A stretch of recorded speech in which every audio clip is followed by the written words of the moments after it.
Live from wherever you are right now, it's the news! Hi, my name is Taylor, and thank you for tuning in to weather station WEBB. In today's special weather report, we're going to teach you about natural disasters and how to stay safe during a hurricane. What is a hurricane? Ephraim, can you help us out?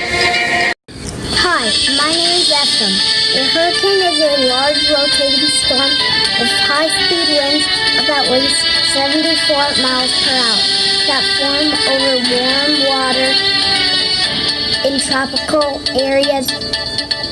Hurricanes usually come with rain, thunder, and lightning.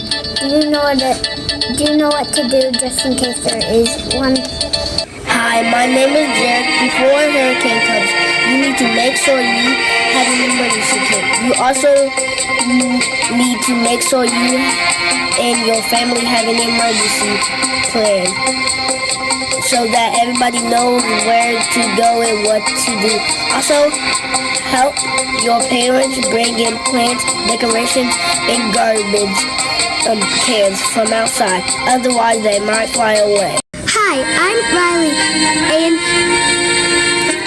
during a hurricane, you need to go inside and stay away from windows and glass doors.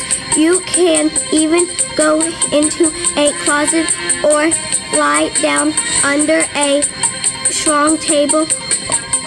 When the rain and wind stops, don't go outside. This might just be the eye of the storm. That means the wind and rain will stop and start again. Just listen to your parents. Hi, my name is Roman. After a hurricane, don't go outside without an adult. Don't touch any loose pine lights because it might strike you.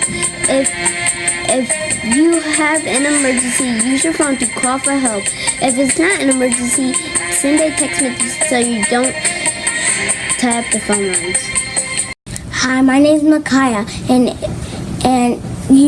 I'm going to tell you what you need to have in your emergency kit for a hurricane. You need a gallon of water for each person, canned foods, a can opener, a first aid kit and medicine, a flashlight, a battery-powered radio with extra batteries, a blanket, extra clothes, rain gear, a cell phone with a portable charger, a whistle to signal for help, and plastic Ziploc bags to put your important papers in. That's it for today. We hope you enjoyed learning about hurricanes and what to do just in case there is one. We're ready. Are you?